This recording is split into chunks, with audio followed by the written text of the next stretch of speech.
This is Oscar with PS Arts. Today, we have a really fun project based on an artist named Adam Lucas. Adam Lucas is an artist from New York City who paints images that look like he's looking out of his window. So today, we're going to be doing something similar. Take a look at this image from his work and let me know what you see. If you're watching this video with someone else, share with each other what you see in the image. You can pause the video if you need some more time. So our project today, it's going to look a little something like what you see here. Of course, you are an artist, you have your own creativity, so yours is going to look different. It doesn't have to look exactly like the one that I made. But for our art supplies, you're going to need some kind of surface. Any kind of paper will do. I like to start off small, and then once I understand the project, then I move on to a bigger surface. If you don't have paper, what you can do is you can, if you have some extra cardboard laying around, you can cut it up. You see this panel here, that would make a nice surface, and then you have two more here, so you can cut it up whatever size you want. If you don't have that, you might have some empty cereal boxes. You can use the inside parts, which are blank, as your surfaces, so just again cut that up and then use the pieces inside. You'll need some scissors. If you don't have scissors, then you can use your hands. Whatever you're cutting won't be perfect, but sometimes you get some really interesting shapes like that, shapes that you didn't expect. You'll also need some glue to glue down whatever you're cutting or tearing apart. I have clear glue at home. This is what I have, but if you have white glue, it works just the same, or if you have some glue sticks, it'll work just the same. If you don't have glue at all, no need to worry, you can still do the project. Just whatever you tear, whatever you cut, lay it down on your surface, and just be careful and not to move it around. And then once you finish your project and everything's laid out, just take a picture of it to save it. And the cool thing is, since you didn't glue everything down, you can reuse those materials, you can rearrange it and make a whole new image. I also used paint for the project. If you have some watercolors available, these work really well. If you don't have watercolor, you have some other kind of paint that works too. If you don't have any paint, you can ask an adult to make you some coffee, wait for it to cool down so you don't burn yourself, and you can use the coffee. You can either use a brush if you have one, or you can scrunch up a napkin and you dip it in the coffee, and then that'll stain your paper, kind of like what you see here, and you get like a really cool sort of effect. If not, you could use some old magazines. If you've got some old magazines laying around, where we can actually use this as our paint. If you flip through the magazine, you know, you'll see it has a bunch of different cool colors. Sometimes you'll get envelopes in the mail with some cool colors, or you have some envelopes like these laying around. It's a cool yellow color.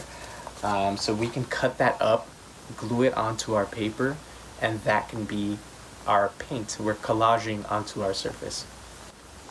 So for the first part of our project, we're gonna do what Adam Lucas did, and we're gonna look outside of a window, and we're gonna take some notes on what we see. Now, if you're working on a piece of paper, you know, or any surface that you're working on, you can take the notes on the back. So as you can see here, I wrote down some notes. You know, I saw a stop sign, saw some colorful buildings, a light pole, some leaves, and some grass. And then, you know, I actually put those on the other side. I have a light pole here, some grass down here, some leaves, and some colorful buildings.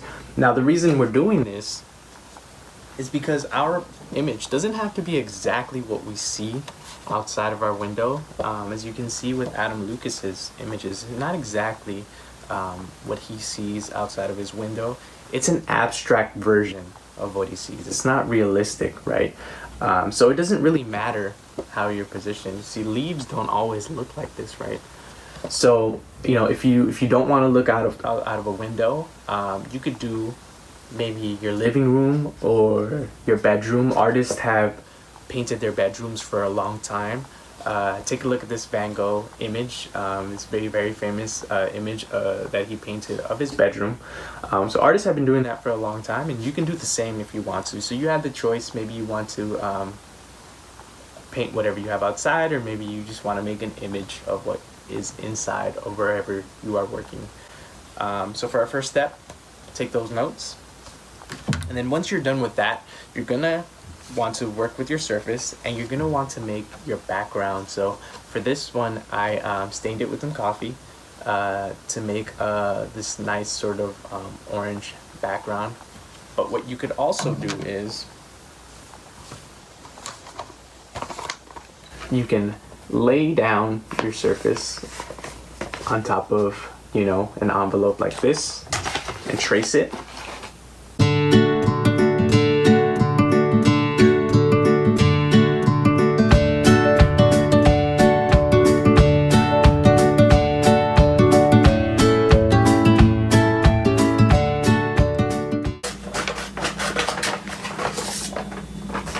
So then you'll get something like what you see here.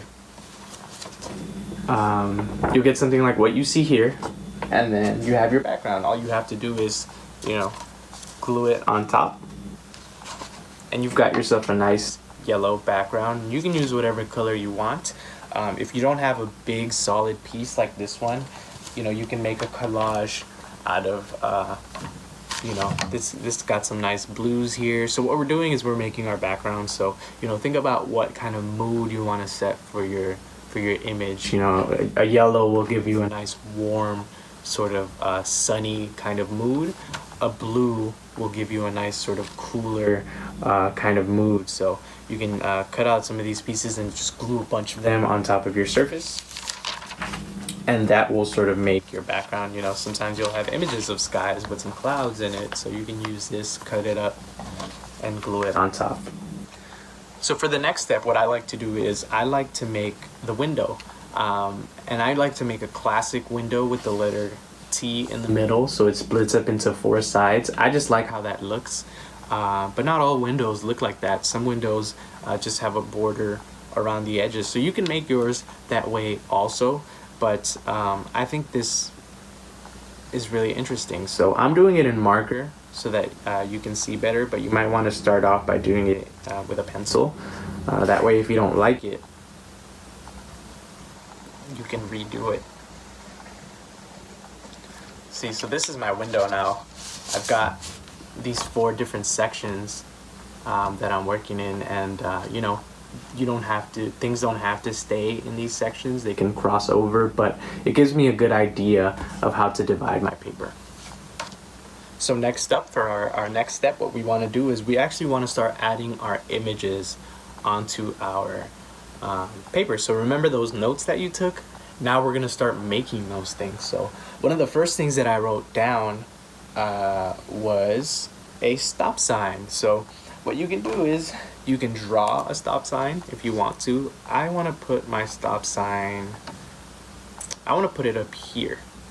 So again, this is not a realistic version of what we see out here, so things could look a little wacky. You can put them in places where they wouldn't normally be. See, I'm only drawing half of my stop sign. I'm cutting it off there at the window. And so if you have something to draw with, you can do that, or you can cut a shape out of a magazine or a piece of paper that you have. So I'm gonna go in here and I'm gonna try to find some red.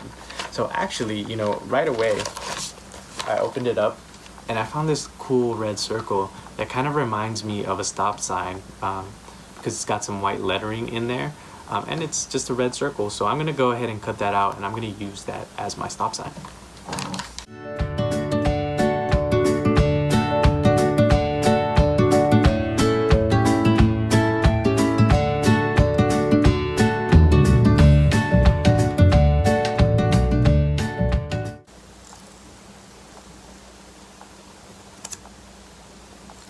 So there you go. I've got my little stop sign here. What I'm gonna do is I'm gonna glue it onto my surface. Again, if you don't have glue, you just lay it down on there, leave it there, and then continue to work on the rest of your images. So once I got that laid down, what I want to do now is I think I want to work on the buildings. I wrote down that I saw some buildings outside of my window, and I kind of want to stack them up on top of each other. So what I'm gonna do is I'm just going to draw some squares inside of these squares.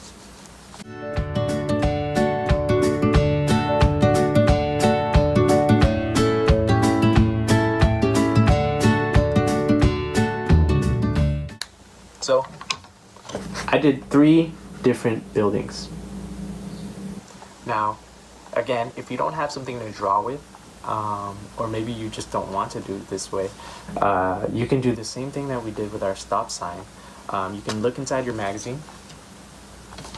So sometimes you'll be looking at a magazine and you'll get a cool image of a building like this. So you get some cool colors and some cool texture also. You can really tell that's a building, and you can see some of the different textures that it has. So you can cut that out and use that as your buildings.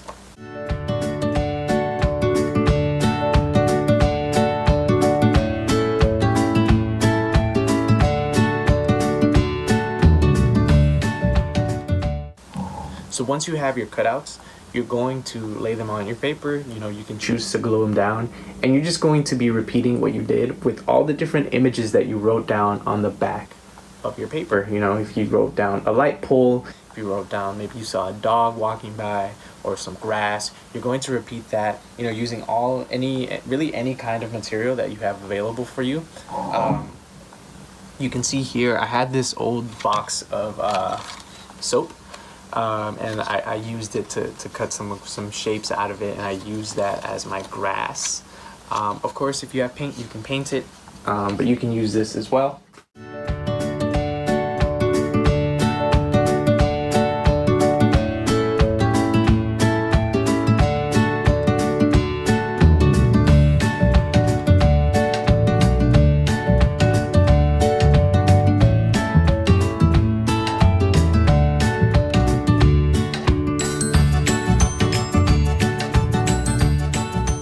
So once you finish your artwork, yours might look a little like these here.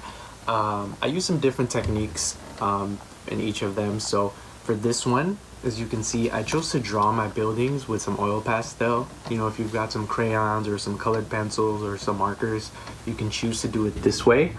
And for this one, I actually chose to collage my buildings. So what that means is I got some magazine and put some cool texture on there, cut it out in the shape of a building, and I glue it onto my surface. So when you're collaging, you're gluing different materials on top of each other. And for my windows, I chose a darker color. Of course, you can choose whatever color you'd like. And actually, for this building here, I colored the windows in with a marker, so you can do that as well. For the sky, I collaged different blues together to make a sky, and here at the bottom I actually chose to color it in. So different choices. Go ahead and experiment, go ahead and explore, see what materials you're allowed to use at home.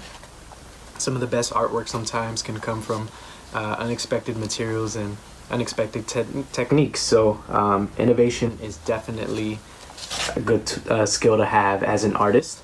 And just remember that no matter where you are as an artist, you have the freedom to imagine and the power to create. So thank you for joining me today, and I'll see you next time.